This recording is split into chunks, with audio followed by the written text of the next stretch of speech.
Minnesota marijuana regulators destroy hundreds of thousands of dollars worth of illegally sold hemp flower. Here's a story that showed up in the Minnesota Post, also republished by uh, Marijuana Moment. So, since Minnesota began cracking down on the illegal sale of raw cannabis flower in many registered hemp retailers, its agents have confiscated a lot of product worth a fair amount of money.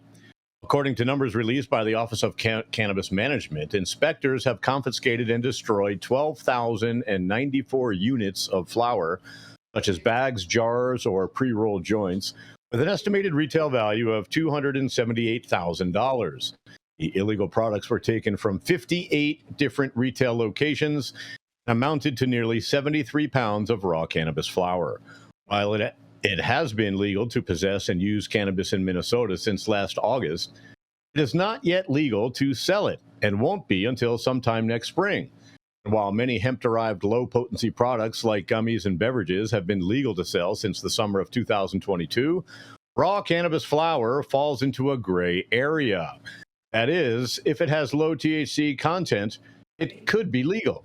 But most of what has been sold exceeds the potency levels that separates hemp from marijuana. If the confiscated products have likely been illegal under both the 2022 hemp-derived products law and the 2023 recreational cannabis law, why did it take so long for the state to crack down? Well, you can blame an inadvertent gap in the 2023 law that attempted to provide temporary state regulation of hemp products while the new Office of Cannabis Management was being set up.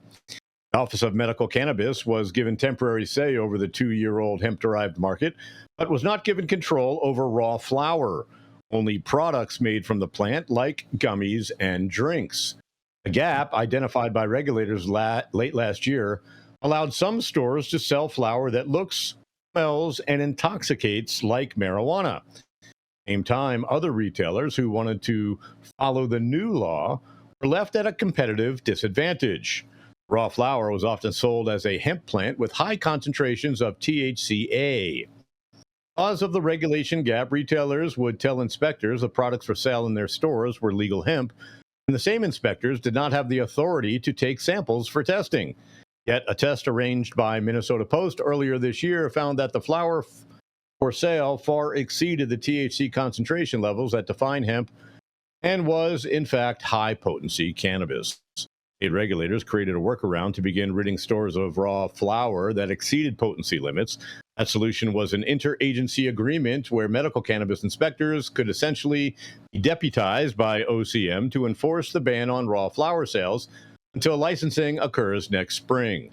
Since that arrangement began March 7th, inspectors who had worked with retailers to make sure hemp-derived products were legal could now confiscate raw flower that was being sold.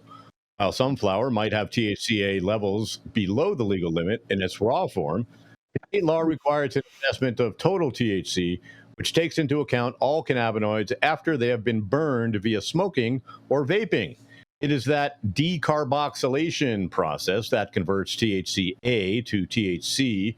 The actual calculation that is used for total THC is the THCA times 0.877 that accounts for any loss that happens when you light cannabis on fire. And then you add Delta 9 and Delta 8, and then you come up with the total possible THC. Inspectors both reviewed the certificates of analysis that are required of all hemp-derived products on sale. They also had access to a mobile testing lab, the OCM reported last March. Enforcement notice to retailers threatened fines in excess of $1 million. It even said violators might endanger their chances of getting recreational licenses next year. Neither fines nor citations have been issued, according to the OCM reports. The updated cannabis law signed by Governor Tim Walz, who is a member of the Democratic Farmer Labor Party, last week includes language published by legislative Republicans that tells the OCM that it cannot issue cannabis business licenses next year to, quote, any person or business who violated this chapter after August 1st, 2023, unquote. It does allow the OCM to disregard the directive if it finds the violation was a mistake or was made in good faith and did not involve gross negligence. It also says OCM can't give licenses to anyone convicted of illegal sales or fined for illegal sales after August 1st, 2023, which was the day that possession and use of cannabis became legal in Minnesota.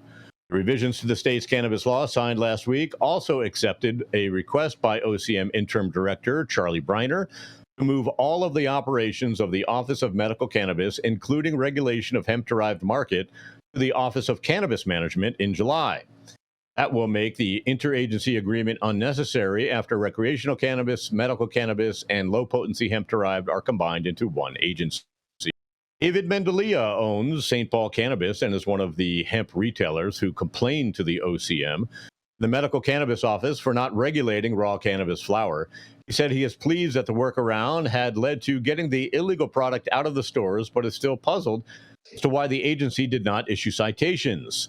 And D'Elia said stores that were trying to follow the letter of the new hemp law were often visited by customers looking for flower. Not offering it for sale put his store at a competitive disadvantage. He said, the places that have been doing it have been reported by those who are better actors over and over and over and over. It was 4 overs for those of you counting. As THC flower legal, the plants often contain lower levels of the intoxicating chemical THC so that they could meet the legal definition of hemp. That is, under federal law, plants are federally legal hemp if they contain less than 0.3% THC by weight and are federally illegal if they contain higher concentrations. But when smoked or vaped, the same plants that test below the threshold in raw form produce illegal concentrations of THC following decarboxylation. A law measures what is called total THC that measures all cannabinoids and not just THC. The legality of THCA has been a gray area, allowing it to be sold on the internet and mailed to customers. A letter this month from the Federal Drug Enforcement Administration to a lawyer who specializes in cannabis law provided some clarity. THCA is marijuana, not hemp, the letter stated. Terrence Booz, nice name, Terrence Booz. The DEA's Chief of Drug and Chemical Evaluation Section wrote in a letter to a Washington, D.C. attorney, Shane Pennington, quote, the decarboxylation process converts delta-9 THCA to delta-9 THC. Thus, for the purposes of enforcing the hemp definition, delta-9 THC level must account for any delta-9 THCA in a substance. Accordingly, cannabis-derived THCA does not meet the definition of hemp under the Controlled Substance Act, because upon conversion for identification purposes, as required by Congress, it is equivalent to delta-9 THC. That means that the THCA flower that have been sold in Minnesota and can still be found on the web likely is illegal federally. Whether the DEA or state police agencies in states without recreational marijuana law will enforce that definition is unknown. I'm Todd Ankin, and I'm with High at 9 News. What do you guys think about this whole thing with Minnesota confiscating all that hemp flower? I think it's a good thing, actually. Get that shit out of here, right? A bunch of hot hemp hitting the streets. That's right. That's right. So should we call this the boo eradication unit? Well, I like that. Yes, I like that. Well, the guy in charge, his last name is Booze. So yes. So there you go. Boof eradication. Just one letter off from boof, the boof eradication. Yeah. They just let the guy. Yeah. They let that guy be in charge of it just because his last name was Booze. I think so. Oh. No relation to Carlos Boozer. Definitely not. He doesn't have the Sharpay head. the greatest lineup of all time. Right, and this guy is BOOS. When he walks in the room, is boo. Never gets are you sure it's just not boss? Yeah, it's BOOS. Are we gonna refer to this? Are we gonna refer to this as the Booze letter? Is this like the Booze memo? The Booze law, right? The Booze memo, the Booze letter. Right. Yeah. Oh man, you guys. Yeah, I mean, this day, huh?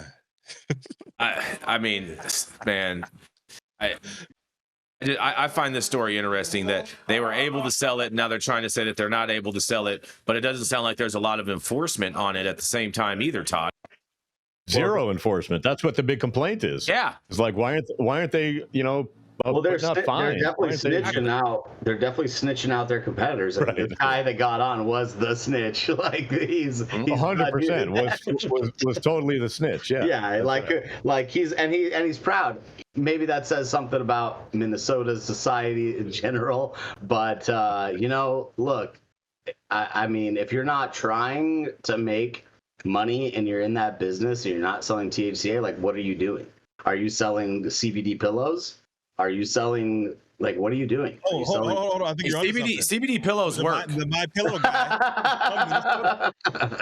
I mean, but let's be real. Let's be real. Your job as a retailer, you're supposed to carry the stuff that people want to buy. So if you're not trying to make hay while the sun's shining, what the hell you doing there, Farmer Fred? Hey, man. Shout out to Mike Lindell. Yeah, shout out to Mike. Yeah. Yes, that's Poor right. Mike. He's been so mistreated by the public. He has. Poor guy. Yeah. Poor guy. He's a true on that, we're American going to hero. go to. Yes, on that, we're going to go to a American commercial. hero. We're going to be right back.